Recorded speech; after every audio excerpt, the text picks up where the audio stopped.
I'm going to teach you guys how to change your traditional door trim to a better door trim. So stick around. Alright, hey YouTube, how you guys doing? It's applebottemgs. We're in the Lancer today. So today we are actually going to be tackling these door trims, at least the front seats for today. So I went ahead and did the passenger side, and it looks really good. This camera does not do justice. Let me get a little bit closer. There it goes. It's super smooth. I use stretch velvet off of eBay. I bought like 2 yards. It was like less than 20 bucks. I'm going to link it in the description. But I just wanted to do a test run. So that was the first side that I've done.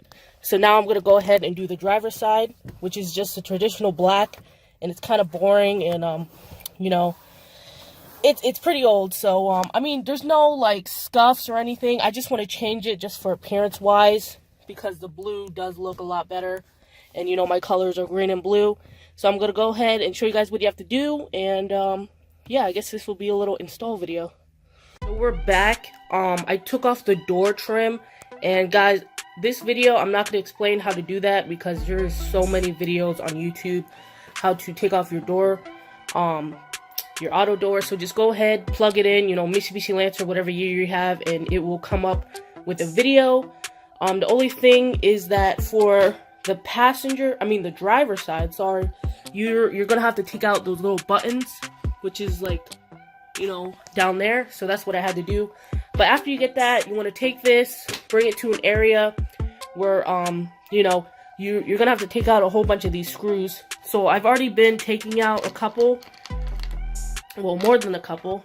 So there's that. And then you just need to go around and take them all out.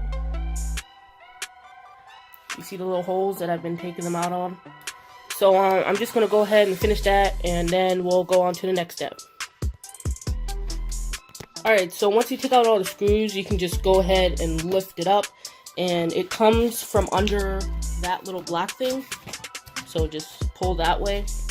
And then you have your door trim out. And you can go ahead and put the rest of the door to the side.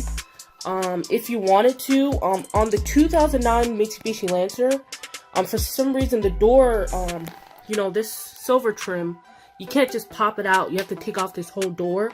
So if I was smart, if I had my Plasti Dip, I would go ahead and pop this out from the back here, and then just Plasti Dip it, because I do want to Plasti Dip this green, like I have on my dash. But I actually don't have any Plasti Dip right now, and I'm kind of broke. So, yeah. So just go ahead, put your door to the side, and then you have your door trim out. And with this door trim, some people go ahead and they put the fabric right on top of this. So they put the glue right on here. You can go ahead and do that, but for me, my last door, I went ahead and I took it off.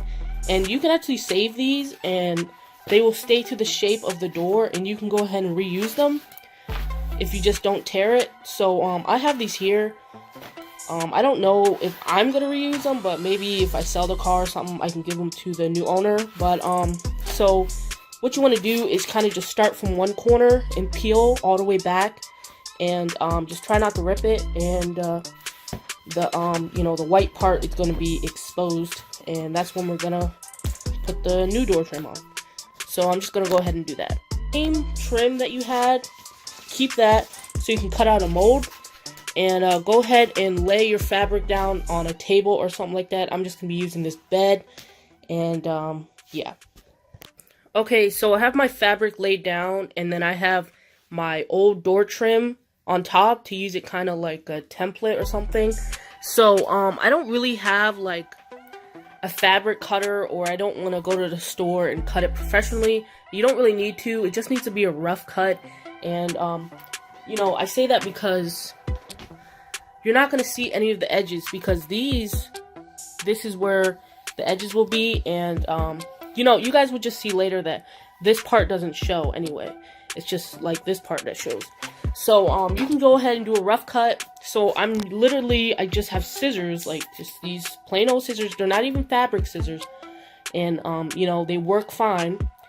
And so, I'm going to cut it out a little bit bigger than it is, and then you glue it on, and then that's when you trim. So you know, you don't need to measure, you don't need a tape measure, whatever, unless you want, you know, if you're that OCD. But literally just cut from, like, you see how the edge is there? I'll cut from like right here to have a little bit of extra.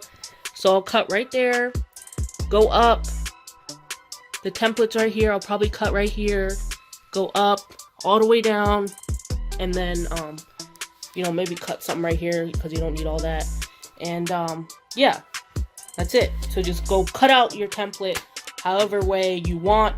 Just make sure that it's bigger to fit these holes.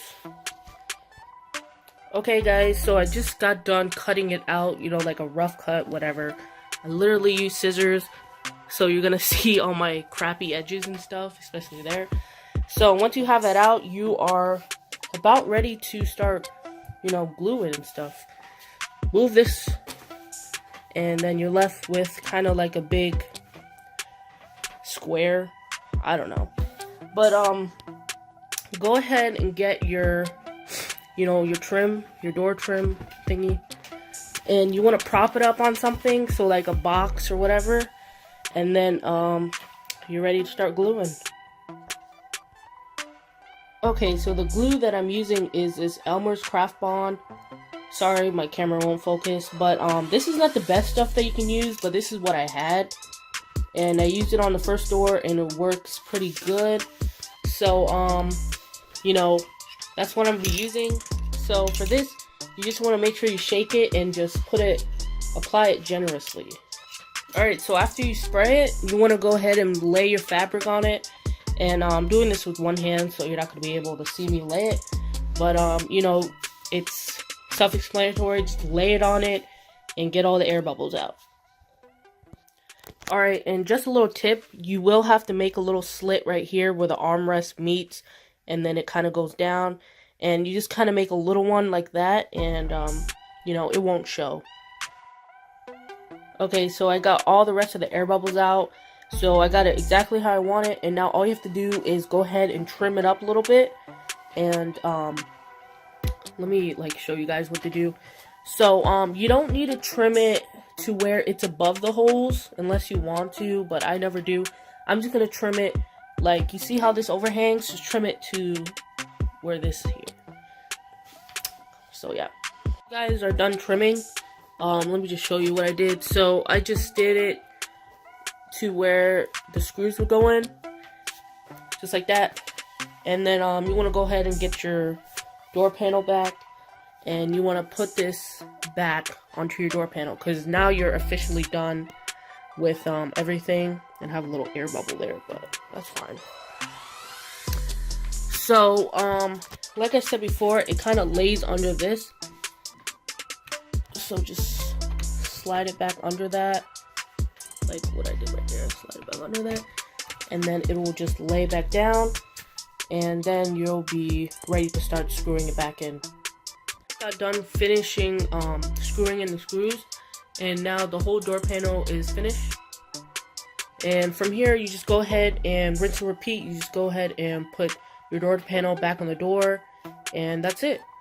So this is a pretty much easy mod. All you really need is you know, some fabric, some glue, scissors, and you know, a Phillips head screwdriver, and you're pretty much done. So this whole mod literally like costs less than 20 bucks. Probably like the cheapest mod out there. But I hope you guys enjoyed this video, and if you have any questions or concerns, just leave it down in the comments below, and I'll get back to you. And yeah guys, that's it. Thanks for watching.